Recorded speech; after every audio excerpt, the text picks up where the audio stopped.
Morning, everyone. I enjoyed the song service, and I appreciate Brother Kenny's very humble prayer. And I appreciate the time of each of you this morning coming out with us to worship the Lord. And again, as I usually say, we together have an audience of one, and let us look to Him for all our guidance and direction. I think we're okay on the schedule today. I checked, and Cowboys don't play till 3 o'clock today in the opening game, so I think we're okay. But I would ask you if the Lord would bless us today, give Him all the credit for anything any good that might come out of this. I'm in the Old Testament today. It's the last book of the Old Testament, the book of Malachi. Malachi was the last prophet of the Old Testament. After his prophecy, we had about 400 years of silence between the Old Testament and the New Testament. So being the last prophet, prophecy means you're predicting the future. You're not predicting, you are foretelling what the future will be. So being the last prophet, whatever he foretells about the future is going to take place in the New Testament. So he is foretelling what's going to take place. He's about 400 years away from the New Testament. One verse I want to look at here, and that's Malachi chapter 3, verse 1. It's easy to find. Find the book of Matthew in the New Testament and go backwards. And the first book you come to will be Malachi. Malachi chapter 3, verse 1. Behold, I will send my messenger. This is the Lord talking through Malachi. Behold, I will send my messenger, and he shall prepare the way before me. And the Lord, whom ye seek, shall suddenly come to his temple, even the messenger of the covenant, whom ye delight in. Behold, he shall come, saith the Lord of hosts. We've got again, the foretelling of what's coming here. And Malachi being the last prophet, any of his prophecies are not going to happen in the Old Testament. Being the last prophet, any prophecy he gives clearly is going forward into the New Testament. But if you'll notice, he says he's going to send a messenger. But if you'll look carefully, he talks about two messengers. Behold, I will send my messenger, and he shall prepare the way before me. As this is the Lord talking, so he's going to send a messenger that's going to prepare the way for the Lord. And if you notice that, it's what's important about the King James Version is it's a translation. It's not really a version, it's a translation. They took in this case, the old Hebrew scripts in the Old Testament, the Greek scripts in the New Testament, and translated them word for word. They didn't try to interpret them, they just translated. Picked the translations that worked, including the punctuation. The punctuation, if you'll look, it says, Behold, I will send my messenger, and he shall prepare the way before me. And then there's a colon. And what does a colon mean in grammatical terms? It means what comes after the colon is essentially equal to what's before the colon. It's equal to explain it. I may say I have 3 points today, colon, at 1, 2, and 3, and I'll list them. But, it's the 3 points that I talk about here, I just got through saying about. So the two sides are basically equal. So he said, he shall prepare the way before me.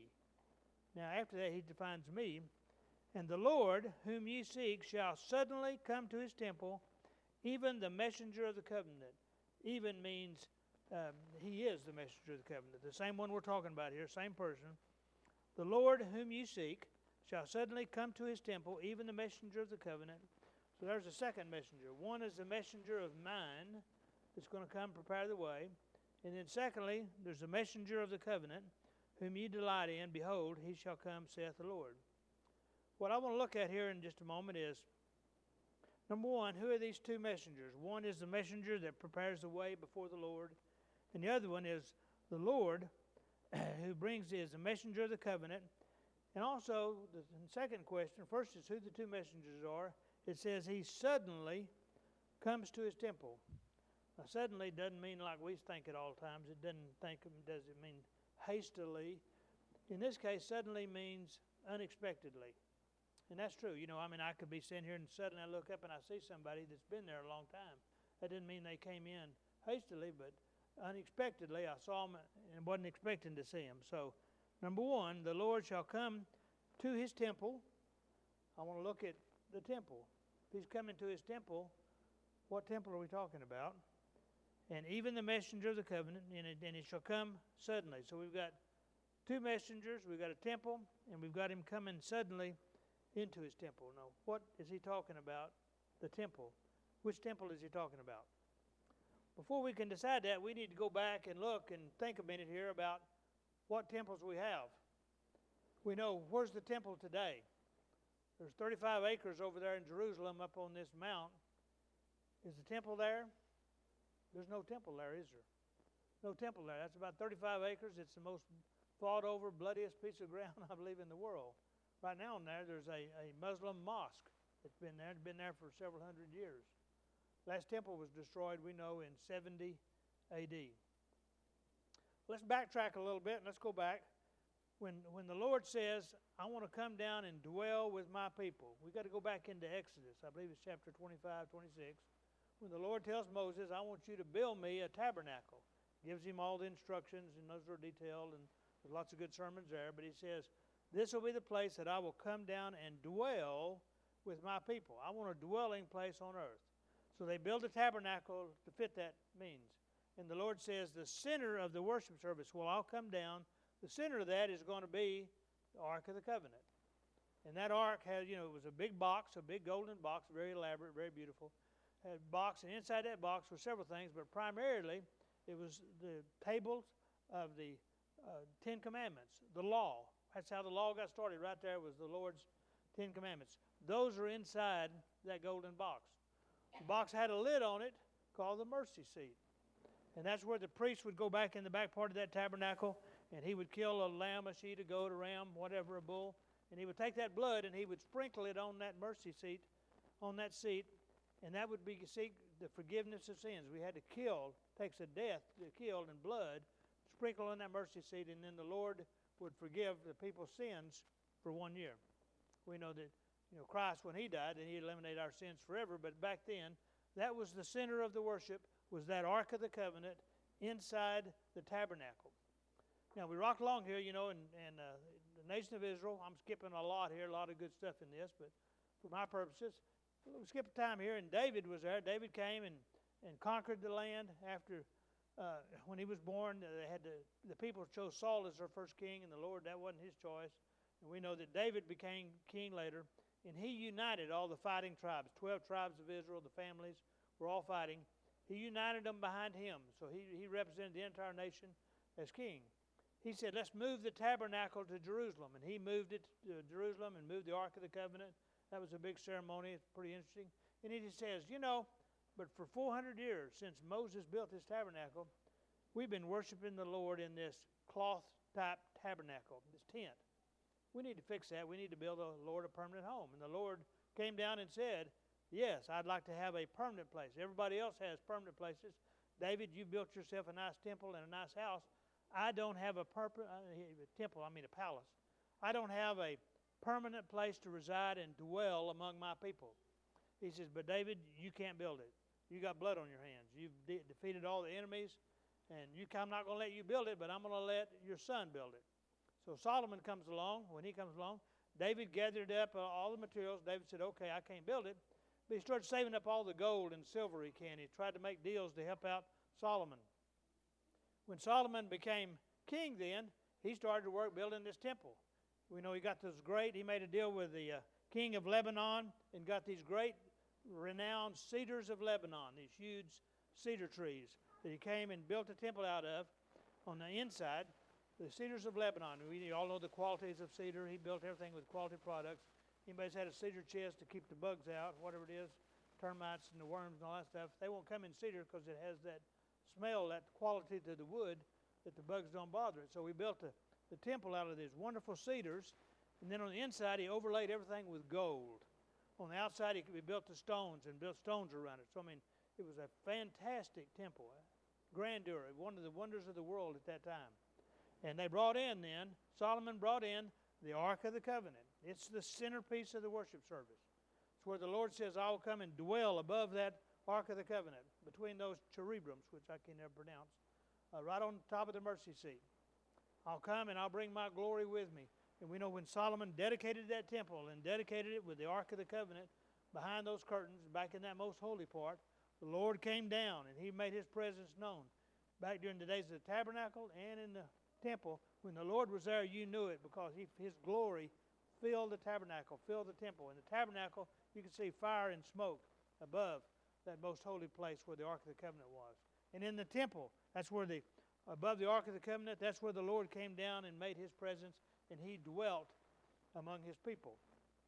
We know then, you can skip to the book of Jeremiah, David reigned and Solomon reigned, and after Solomon, the nation split up. They started fighting again, split up into 10 tribes on the north and 2 tribes on the south that included Jerusalem. The 10 tribes on the north got defeated by the Assyrians about 740 BC. The bottom tribes, Judah and Benjamin, they had Jerusalem, still had the temple there. They still worshiped, but they weren't following the Lord, and we know that they were defeated by the Babylonians about 586 BC, about 150 years after the northern tribes got overwhelmed and got taken. Then the southern tribes, Judah, got invaded by Babylonia. The Babylonians came and invaded Jerusalem, took a lot of the people with them back to Babylon, and they destroyed the temple. You can read that in Jeremiah. Jeremiah, the end of that, I believe it's in the 31st chapter, and also the end, like 52. He talks about the destruction of Jerusalem and the destruction of the temple. You know, now we're talking several hundred years before Malachi's prophecy. But the temple that Solomon built was destroyed, and the Ark of the Covenant disappeared. I made a joke out of this before. We don't know where it is. Nobody knows except Indiana Jones. So nobody knows where that ark went. It disappeared. But that was the centerpiece of the worship service. When the Lord came down, He always came down above that Ark of the Covenant and the mercy seat. That's where He came down. Well, that disappeared, and the temple was destroyed. So Malachi is 150 years later, and he's projecting into the future and said the Lord's going to come to His temple. The Lord came to the temple of Solomon, tabernacle of Solomon, but He was not talking about that temple. That temple's gone, and He's speaking in the future. So Solomon's temple is not the temple that Malachi is talking about here. You know, we get to Malachi after the Babylonians came and took all the people back, captured, took them all back and kept them. You can go read Ezekiel and Daniel. Those are things that took place during that time of captivity. But Isaiah, in the last part of Isaiah 44 and the first part of Isaiah 45, Isaiah predicted that there will be a Persian rise up named Cyrus. And Cyrus then he goes on and predicts he's a kind of a chosen person of God. Well, if you get out into natural history that we know of, and it's also covered in the first chapter of Ezra and Nehemiah, I'm going to talk about here in a second, but Ezra says Cyrus came to power. Cyrus was a Persian.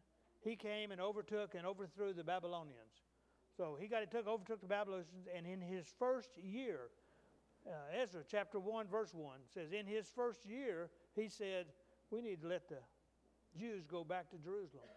He said, we're going to let them go back, and we're going to send them back. So he was prophesied even by Isaiah, and Ezra confirms it, that the Jews were allowed to go back. And he says, and not only that, I'm going to let you rebuild your temple. So he sent money with him. He sent money and resources. Didn't have as much as Solomon did, but he sent all his money and resources back with the Jews, and they started rebuilding the temple, rebuilt the temple and the walls. That's covered in Ezra and Nehemiah if you want to go read that. Pretty interesting. But we know that it was a problem rebuilding that temple. Number one, they didn't have enough money. They didn't have money like Solomon did. And the Jewish man that took the lead was Zerubbabel. I think I got that one right. Zerubbabel. He took charge of it, building the temple, and he got the temple built, and then they were going out in the book of Nehemiah. They were trying to build the walls, and they had trouble from the Samaritans coming down and attacking them. That's where the phrase comes, they worked with one hand and kept a weapon beside them. It's the sword and the trowel. They had a trowel to build the wall, and then they always had a sword or a shield or weapon to fight off the people coming. But they built that wall around Jerusalem in something like 55 days. So they rebuilt it, and it's called Zerubbabel's temple. He was the Jewish, I guess he was a general contractor, I might think of him like that. He built that temple, and that became Zerubbabel's temple, and that's temple number 2. But we don't have any evidence in the Bible that the Lord ever came down and visited that temple. No evidence whatsoever. Ark of the Covenant's gone. Remember, it was gone when the Babylonians took it and it disappeared. We don't know whether they took it, or we don't know whether the priests buried it and then were killed or destroyed. We don't know. Lots of legends. You can go and Google it online, and lots of things down in Ethiopia. It's in the tunnels underneath. Nobody knows. But Zerubbabel's temple, the temple number 2, that the Persians let them go back and build, never had the Ark of the Covenant in it. That's the heartbeat of the worship service to these Jewish people. They didn't ever have it.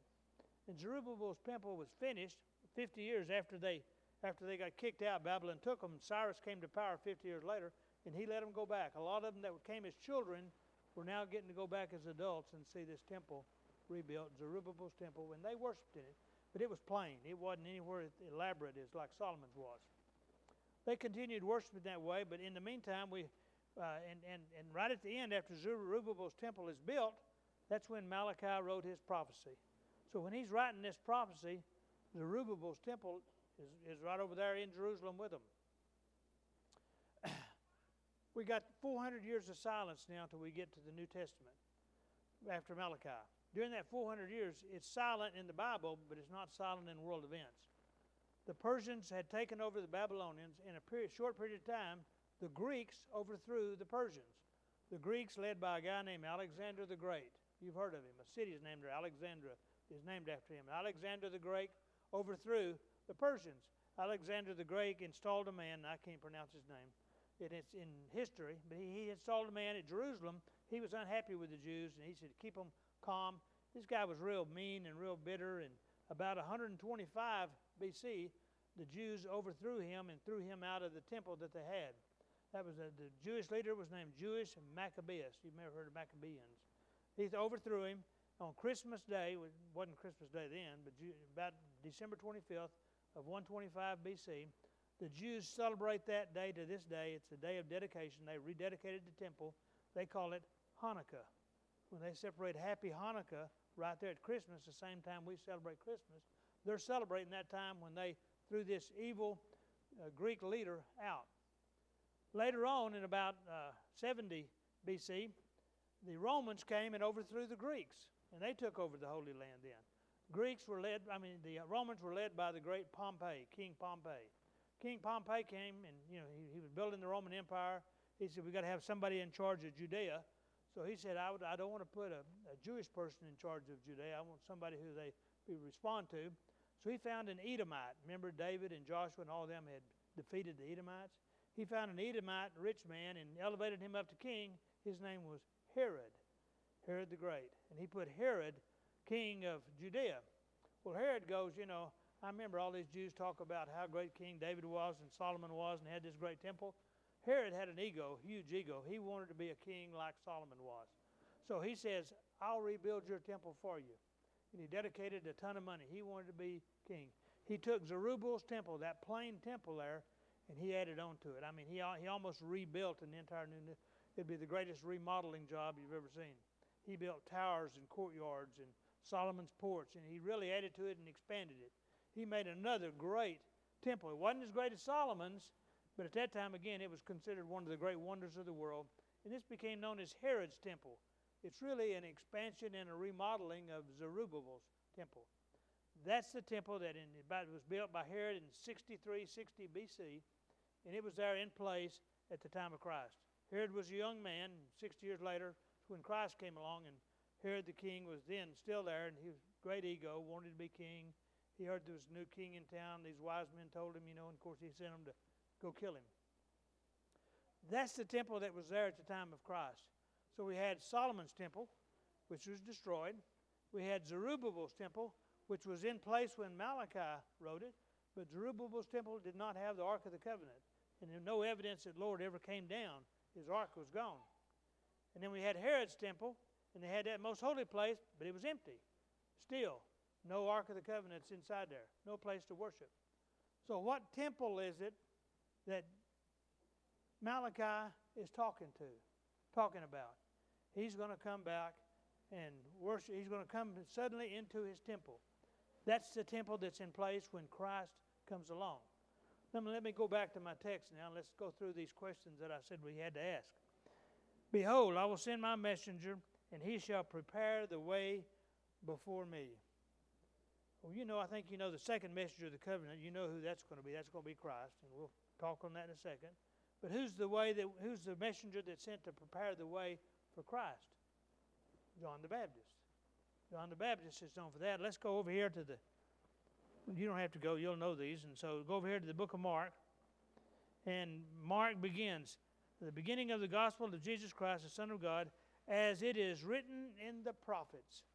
Behold, I send my messenger before thy face, which shall prepare the way before thee. Talking about John the Baptist. And Mark here is quoting the prophets, quoting from Malachi that we just read.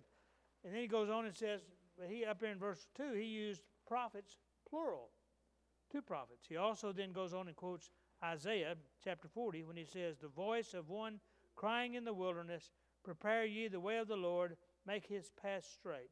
And then he goes on and said, John did baptize in the wilderness. He wore these lawn cloths. He was clearly the messenger that Mark was pointing back to. This is the messenger of Malachi and also Isaiah chapter 40. You can go read that. Let's go on also over here to Luke chapter 3, verse 4. As it is written in the book of the words of Isaiah the prophet, saying, the voice of one which cried in the wilderness. Mark also quoted that. Prepare you the way to make the Lord his path straight. And he goes on and says in this verse 5, quoting from Isaiah, every valley shall be filled, and every mountain hill shall be brought low, and the crooked shall be made straight, and the rough ways shall be made smooth. And all flesh shall see the salvation of the Lord. Now, it says every mountain's going to be brought down, and every valley's going to be raised up. Things that are smooth are going to be rough, and things that are rough are going to be smooth. Well, John the Baptist didn't have a front-end loader, did he? He didn't have a bulldozer. How are he going to make mountains low and get valleys raised up, level everything out? Well, this is what we call figuratively speaking. He's not talking literally. Isaiah was using a little poetic license here. Isaiah was using a little poetic license here when he says we're going to level all the mountains, raise all the valleys. He's talking about this is what John the Baptist, the message he's going to bring. He was talking about the Jewish leadership, the high priest. They had all these high and mighty goals and all these rules that they had in place. They built themselves up and pushed down the sinners and the publicans, pushed them down. And that's what he's talking about. Those high mountains which the Jews had. Everybody that's got a big ego is going to be brought down. Those people that are humble and abased are going to be brought up. That's what the coming with Christ was going to do. And that's what John the Baptist said, start preparing the way for this guy that's going to make us all equal. Everybody with an ego is coming down. Everybody with humility is going to be raised up. Everybody that's rough is going to be made smooth. He's talking about publicans and sinners. Those are people that priests wouldn't have anything to do with. He's leveling us all out right here. And that's what he's talking about when he prophesies that. Go over here real quickly even to John now. Again, we're talking about the messenger that was sent to prepare the way. John chapter 1, verse 6. And there was a man sent from God whose name was John. This is John the Baptist. The same came for a witness, to bear witness of the light, that all men through him might believe. He was not that light, but was sent to bear witness of that light. John the Baptist was not the light. Christ was the light. John the Baptist was sent to bear witness of that light. That's who Malachi is talking about over there. So that's the first messenger. Behold, I will send my messenger, and he shall prepare the way before me. You got the Godhead speaking here. This is Christ speaking through the Godhead at that time. But he's saying, prepare the way before me. And now in the colon, now the Lord's talking about himself. And the Lord whom you seek shall suddenly come to his temple, even the messenger of the covenant. Well, here's the second messenger, the messenger of the covenant. Who's the messenger of the covenant? Well, real quickly, it's throughout the New Testament, but go read Hebrews chapter 7, 8, and 9. The messenger of the covenant was Jesus Christ. He's the mediator of the covenant. He's the new covenant. He changed it from the covenant, the law, into the covenant of grace. And Jesus brought that. He was the mediator of it. He was the messenger of it. He brought it. We're now under the law of grace. Thank goodness. We're not under that old law anymore. So that's the two messengers. We backed up and we got the two messengers now. First one is John the Baptist, who's going to come prepare the way. But the Lord, who's the messenger of the covenant, he's going to come too. And that's Christ. So that's who he's prophesying here. Number one, John the Baptist. And number two, Jesus Christ. But then he says, the Lord whom you seek shall suddenly come to his temple. What temple is he talking about? Is he talking about the original temple, Solomon's temple? No, it's destroyed before Malachi even reads it. And the Ark of the Covenant is gone out of it because it was destroyed by the Babylonians, or it was disappeared at the time they came. Is it Zerubbabel's temple? Is that the Lord's temple? It says this, he shall come to his temple. Lord, clearly Solomon's temple was his temple because he said, and the tabernacle was, because he said, I'm going to come and dwell with my people there. Lord says, this is his temple where he has a precedent of saying, I'm going to come and dwell with my people. Was it Zerubbabel's temple? Zerubbabel was the temple that man built. They decided, Cyrus ordered, and let them build it. But there's no evidence the Ark of the Covenant was ever there. It clearly wasn't. And there's no evidence that the Lord ever came down. Well, how about, that leaves us with Herod's temple, the third temple that was built. Is that the temple that Malachi is talking about? Herod's temple. If you go into the book of Luke, in the book of Luke, we know in the second chapter, I won't go there, but second chapter there, we know that after Christ was born out in Bethlehem, his mother, they had him circumcised. Apparently that was done in Bethlehem on the 8th day, according to the law. But it says then at the time of her purification, which was about 40 days, 6 weeks long in there, after she'd had a child, she had to they had to come and be clean, and so she came back to the temple to do that. And that's in the second chapter. She brought baby Jesus to the temple, Herod's temple. Now he came and he was a baby, swaddled in clothes. We know that's when the people saw him there. One man that says, I was told I would not die until I could actually lay my eyes on the Christ. That's what happened during that time. She came back and she dedicated 2 doves and dedicated Christ to the Lord at the temple. Did the Jewish priest know that was going on? Just a Jewish couple comes in the temple. A lot of people did. They dedicated to. Came in baby's clothing. It says he will suddenly come into the temple. That means unexpectedly. Well, clearly, were the Jews expecting their king to be a baby wrapped in swaddling clothes, dirty clothes, rags and stuff? No, not likely. What did the Jews expect at the time? What did the Jewish leadership expect? Their Christ was going to be a warrior. He was going to come and lead and put away all their enemies. He was going to come and lead them into a new kingdom. He was going to be the new king like David and Solomon were. He was going to defeat all their enemies. Would it be unexpected for their king to come in the door being held by a mother wrapped in swaddling clothes, probably sleep half the time?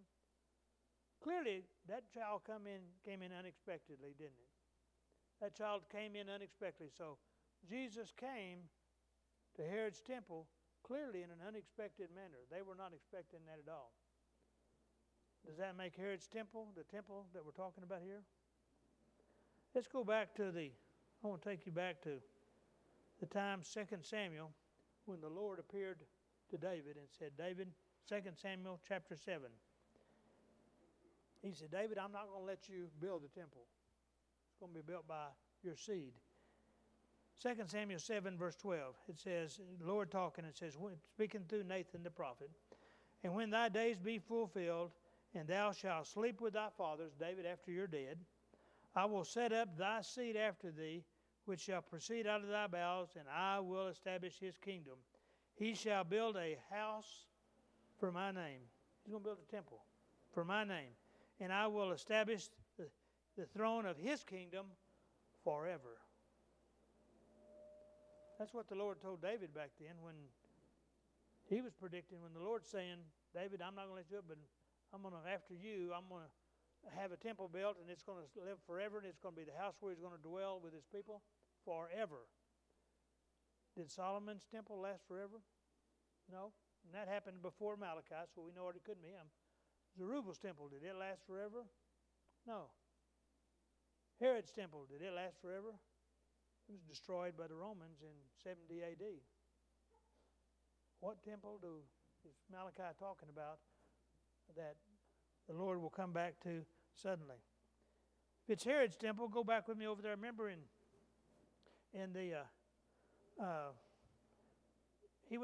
Lord went through twice, early on in John, and then later on, it's in Matthew, I believe, where he came in and he was unhappy with the temple because they were doing business. Had businessmen in there making a profit out of the temple, money changers. You know, if I wanted to go in, I came from far off and I didn't have time to bring a sheep or a goat or a dove that I had to go and make my sacrifice. I could go in and buy it. I could trade my money from up north for my exchange for south, like you do when you go to another country and exchange their money. But the Lord came in and saw that money changers. He overturned the tables and got mad, and he said, this is a den of thieves. Didn't like it at all. When he cleansed the temple, the Jewish leadership got mad at him, and he got in a conversation with them. In 2 John verse 19, Jesus said to them, destroy this temple, and in 3 days I will raise it up. That was Herod's temple he was talking about. If you destroy this temple, that's who the Jewish people thought he was talking about. Jewish leadership, he said, if you destroy the temple, I'll raise it back in 3 days. But the New Testament here tells us he wasn't talking about Herod's temple. Then said the Jews, it took us 46 years, talking about Zerubbabel's temple and Herod's temple. It took us 46 years to build this temple, and you're going to raise it back up in 3 days? Verse 21, but he spoke of the temple of his body. He said, I'm not talking about Herod's temple. If you go over here and back with me to Matthew, when again Jesus is fighting with the Jewish, Matthew chapter 23, next last verse, verse 38, Jesus tells the Jewish leadership, behold, your house is left unto you desolate. Your temple is left unto you desolate. Your house. Both the Lord and both Malachi said it'll be his temple that he'll come back to. Jesus says, Herod's temple, that's your house. And it's going to be left desolate. Doesn't have the Ark of the Covenant in it. You've been worshiping in it. You've been using it to make money off people. That's your house, and it's going to be desolate. So Jesus himself said, it's not Herod's temple.